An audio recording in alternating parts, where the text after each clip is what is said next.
Welcome to All Right in Sin City, a podcast about writers and writing in the Windsor-Detroit region. Your podcasters today are Irene Moore Davis, author, educator, and local historian.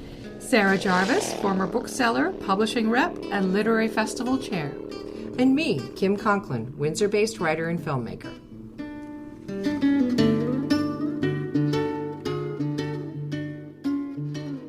Our featured guest today is Alistair MacLeod.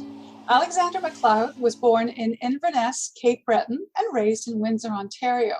He is the author of two internationally acclaimed books of fiction, Light Lifting with Windsor's Biblioasis, a winner of the Atlantic Book Award, a finalist for the Scotiabank Giller Prize, and the Frank O'Connor International Short Story Award, the Thomas Head Raddall Fiction Award, and the Commonwealth Book Prize. His latest book is Animal Person, which includes the O. Henry Award-winning story Lagomorph, originally published in Granta. MacLeod holds degrees from the University of Windsor, the University of Notre Dame, and McGill. Once a resident of Curry Avenue in Windsor, he currently lives in Dartmouth, Nova Scotia, and teaches at St. Mary's University in Halifax. So welcome, Alex. Welcome. Thank you. Thank you so much for that nice introduction. Do you like Alexander or Alex? Either will do. I'm about 50-50 most of the time, so I respect. All right. Well, congratulations on this latest work. Short story writing is definitely your bag. The works in this book all contain a world of knowledge, and the subject matters, marriages, work, coming of age, even crime, could all comfortably be extended to novel length. How is that the short story format fits so well with your writing life? Well, my writing life, as you know, it moves in fits and starts, I suppose. I'm not one of those people who often has a 10-year run at something that I'm going to be able to follow one thread all the way through, though I'm trying to work on some of that right now.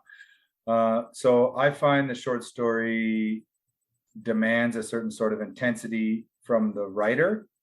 And because it demands that intensity from the writer, it equally demands that attention from the reader. And that's one of the weird things, because I think for most readers, at least today, they are more comfortable, or they settle into the pace or the length of novels. And then the short story comes along, and it's a different experience of prose writing. It's a different, almost it has a different concept of time, a different concept of intensity, and a different concept of like almost a physical act of reading it is different. So I love that short stories have their own kind of bandwidth, and you're working inside of that. Just like poetry or songs or anything, like it's the limitations that make the thing go.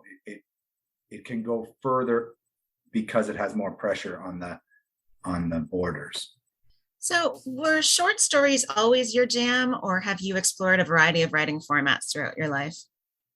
I've explored them all, and it's because I explore kind of all over the place that you start to see how literature itself, like working with language, is different in every different format. So I have lots of friends who are astounding poets, and they understand just how incredible the art of compression is, that you can get something to really explode. The tighter you pack it, the more explosive it is. I have playwright friends who understand, like if you're writing a line that has to be embodied on the stage, or screenwriting friends who like say, well, this has got to be something we can capture. We can't do big, long paragraphs of description. It has to be a visual cue. And then I have lots of novelist friends who, again, can kind of picture the person, taking a break from the story, returning to the story. So language is fascinating for that the different ways that you use it across different genres produce such profoundly different results. Even though we're all using the same 26 letters and our little bit of punctuation, like, it's quite astounding what you can pull off, the variety of things you can pull off, though we're using the same medium. It's just pushing the medium. It's kind of like color or paint or anything. Like it's however you use it, a giant mural or a miniature. It could be argued these are both just painters, but they're very different results.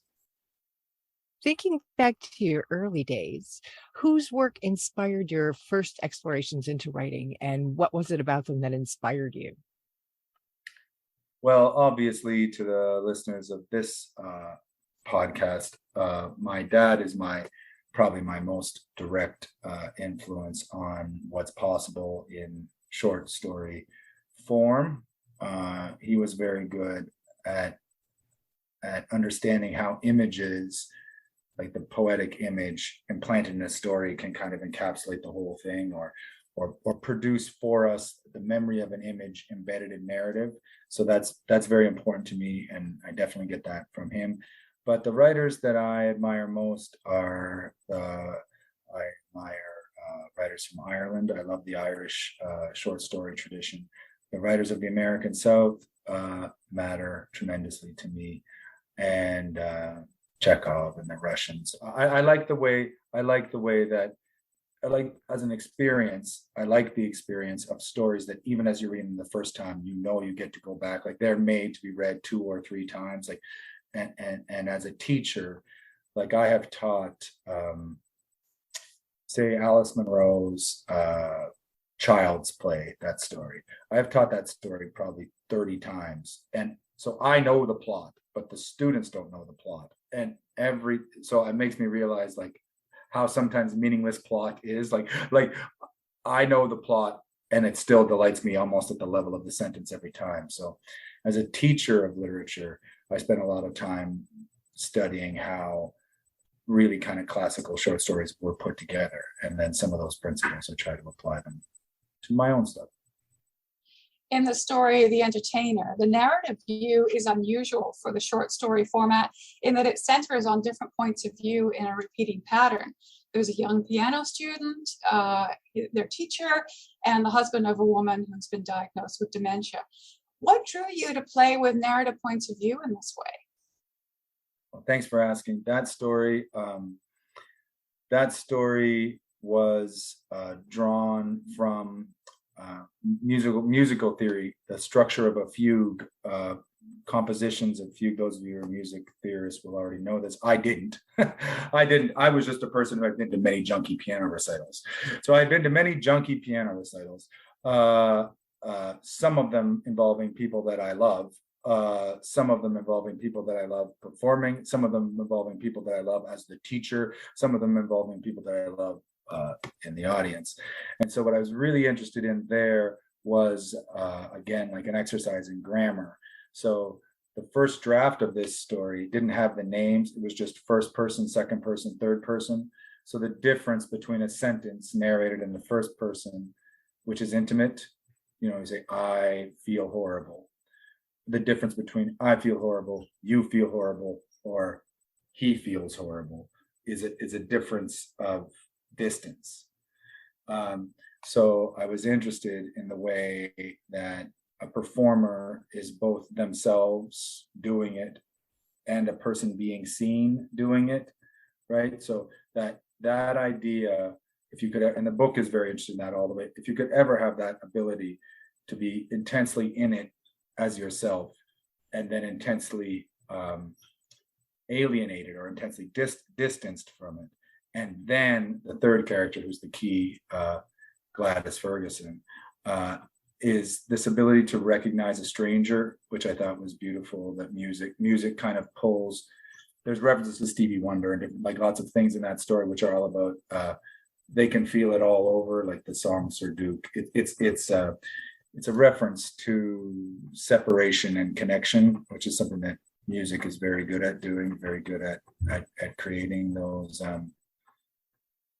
connections. So when you go all the way around, it goes in. If you study fugues, which I did, the first voice is introduced, but it's the same recurrent theme in 3 different voices. And then in the music staff, the people who are amazing at it, you see the different themes speaking into the empty space left behind by the other, and then at the end they all come together. So it was a very technical story to write, and the last section of it, which is in first, second, and third person. So if you were to see the manuscript page of that, it's all blue because none of it makes sense. Right? It's all underlined as grammatical mistake, the whole thing, because you can't write a sentence in the first, second, and third person at the same time. But I was trying to. Another really great aspect of these stories is the attention to detail in the everyday lives of the characters. One fantastic example is in the story that hits home for those of us who have ever lived in or driven through Harrow, the Ninth Concession, in which a long-term migrant worker named Edgar has a ball cap, which has a new set of salt rings spiraling upwards like a cross-section of a tree. Are stories like this based on memories of places and times, or do you also augment with research? I augment with a little research just to make sure that the timing was right, because it's like, say, for those of you who are around Harrow or up further, it's a story of southwestern Ontario, but techniques changed so much that I wanted to make sure that the timing was right for some of these techniques. Like out here where I am right now in Cape Breton, there are some people who still have like square bales of hay, but most of the bales are round.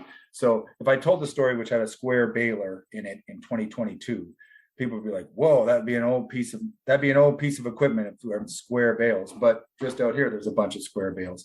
So in that story, I was interested because it is interested in kind of the origins of the temporary foreign worker program. So I had to make sure that I had the right level of staffing, the right origins at that moment.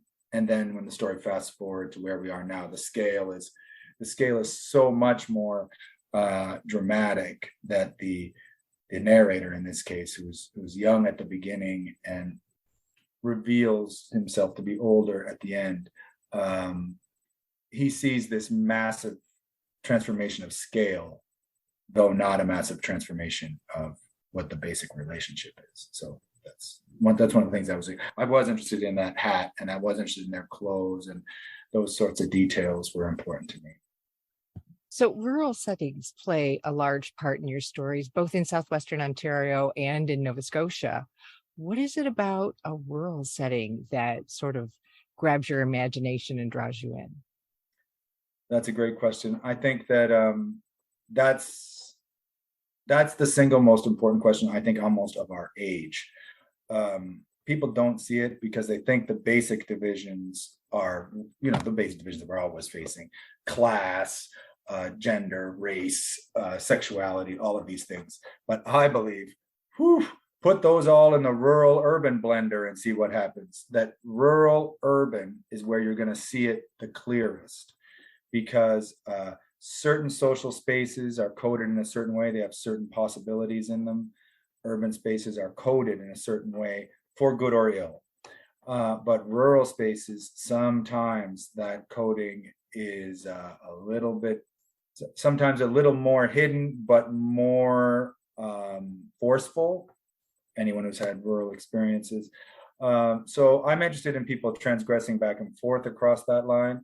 But I think if you ask most theorists, and this is on all continents of the earth, like this is in China, this is in India, this is in America, obviously, that once you put most of your thoughts into the urban-rural bifurcator and you say, tell me how this idea works in New York City, or tell me how it works in North Dakota, you're like, wow, the content of the idea never changed at all. The content of the idea was exactly the same. It was the social space that was different. And so social space is one of my favorite concepts. So whenever I get a chance to really kind of dive into the forces that create or that govern, I don't know if they create it, but they shape it in interesting ways. So I'm always interested in those dynamics, and rural urban divides are key for that, for seeing it. You see it in Windsor all the time, but Windsor may be one of, I always think of Southwestern Ontario as being simultaneously, like because of Detroit and because of Windsor, the most urban, and then the most kind of supernatural because of this agriculture. Like the rural southwestern Ontario is a very different sort of rural than the North Dakota rural. Like it's an interesting space. Is there also an aspect about preserving place and time, such as rituals like that small town funeral home in the Dead Want? I'm very interested in my own research and my scholarly interest. I'm interested in the intersection of history and geography, time and space. So sometimes yes, but and I'm very, very interested in exercise of ritual across all contexts. But what's interesting, I think, lots of times, is that people think that the rural spaces are nostalgic, but they're not. The people who actually inhabit the rural spaces don't experience the nostalgia. like here in Cape Breton, there's a ton of people coming here to experience nostalgia. They think it's going to be nostalgic, but the kids are playing the same video games and complaining. Like the experiences of the lived experiences are interesting, like just different. So I love playing with those expectations a little bit. So in both those, in the story, like I just thinking, I never really thought of it before about how much I have people going from the city to the country and from the country to the city. In this particular book, they go from Montreal to Cape Breton, and they go from Windsor to the little funeral home, and they're like, well, we don't have funeral homes like this in Windsor, or we might have funeral homes like this, but you would have to, like, the narrator in that story imagines that like the whole high school wouldn't be there the way they are here, and like the people from the store, the people from whatever Walmart are not going to come to the Windsor funeral, but they would here. So it's interesting. It's very interesting. That's really interesting. And you touched a bit with this with your reference to teaching a Margaret Atwood story, but what aspects of your writing is important to share with your students nowadays, do you think? Well, I only learned this myself very recently, is that I try to teach the creative writing students not to, like, there's an Oscar Wilde quote, it was like, be yourself, everyone else is taken. Be yourself, everyone else is taken. So they don't see, and I think that story, like many of my students don't see how dramatic their own lives are. They don't see that there are primal forces. And when I say the primal forces, I mean the forces of like health and wellness or aging or money or desire. Like there's no life that doesn't have desire in it. So I ask my students to kind of do those exercises where they dive kind of deep into what they see as the primal forces flowing through their lives. And oftentimes the things that they don't think are stories, that's where their best stories are, because they have tremendous insight. They have tremendous insight into what it's like to, like you say to someone, have you ever been on a long car trip with someone you did not want to be in a car with? They're like, I have. And I'm like, begin, right? And when you do that, it's like, whoa, that's not a reflection on a car trip. That's a reflection on intimacy and fakery and politeness. Like real powerful things are going on if you've ever like held your tongue for 5 hours with a person and every single thing they do bugs you. And you're like I got to get to the service center or something. Like just that story could be an amazing short story. They all think they need 28 generations and family sagas and wizards and maps. I'm like, you can do it on a long car ride, or you can do it, have you ever told a lie? Yes. Why? What was it that you were trying to hide, or what was it that you were trying to achieve with that? And so I try to teach my students to dive into profound truths in their own lives, and sometimes they don't even know they're there until they start looking. So you've mentioned that you kind of write in fits and starts and spurts. Are you working on new material right now? I am. I am working on a big one, a novel, and it's been fun. It's been fun. Like it's I believe, sort of like the short stories and like that story about the fugue, that I want to have a structure that I find interesting to myself. So this book has this book has an interesting structure, and so it's interesting to me. And as long as I always say that's one of the reasons about what pulls us to literature is it's not articulacy, it's actually inarticulacy. Like you know there's something here, it can't really be spoken, so you're kind of gesturing towards it. And that's what I'm doing with this. I'm kind of learning as I go, but I have what I believe is a kind of interesting structure, and it kind of keeps me focused so I don't wander too much. Dad used to say stuff like, if a character starts going way off topic, he's like, you come back here right now or I'll kill you. Like if they're like, they're having like a really interesting conversation over here with a person who's going to wreck the whole thing. You're like, get back in line right now. You get back in line. So I have a couple of moments like that where I have to not be happy producing pages. We have to be moving. With the structure may change, but it's kind of like the fugue thing. We can't have the fugue have 2/3 of it be in the second person. We kind of have to stay more or less in thirds. So it's cool to have. It's like a 14. You're no longer a sonnet if you're 27 lines. So you're like, we need to be a sonnet here, people. Haven't we all agreed we're writing a sonnet? You over there, line 4. This is a sonnet you're in. So I often have conversations like that where I'm like, gotta stay on what we're doing here, my friend. Yeah. Oh, your interior monologue is great while you're writing. I don't know. I'd like some sort of. It's not. It is. I'm telling you, it's full of the same interior monologue, which everyone else has. It's like, you should not be doing this, or you should not have started this, but now you're in it now. So you're using different muscle groups to write this longer piece of fiction. Have any logistical aspects of your writing practice changed as a result of that? Are you going to a different space? Do you write at a different time of day than you normally would? Anything like that? No, I'm still the same in that I am almost always thinking about these problems as practical problems. I always say that practical problems is how I see it. So if you say, okay, well, I have to drive from Halifax to Cape Breton, that's going to be 3 hours no matter what. Where are the 3 hours? And then once the 3 hours open up, you're like, okay, you're leaving at 1. You're like, oh, from 1 to 4, I don't have to do anything. I'm just in the driving is not so bad.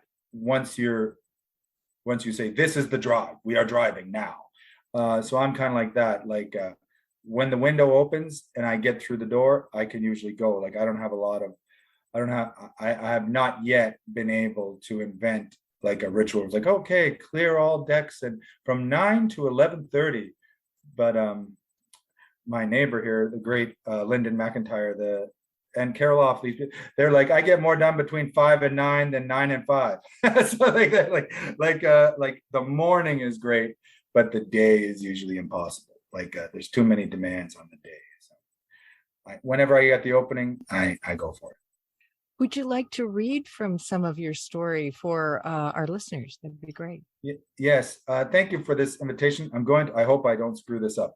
So I'm reading for the first time in my life from the opening section of a story called The Ninth Concession. This is my theme, I think, of Essex County roadways. In my last book, I have a story called The Number 3.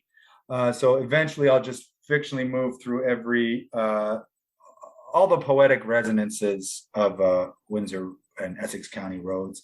I have spent a lot of time on the Ninth Concession myself, but the title of this story is trying to find a poetic resonance in that line, the name of the road. And so I was interested in the origin of the concessions, and any of your listeners will know, they really were conceded. So that was a verb that I was interested in, to concede what we, and the concessions we make, what we have given up. So I'm giving you the first 3 pages here. It's about an accident which happens on the Ninth Concession. The Ninth Concession.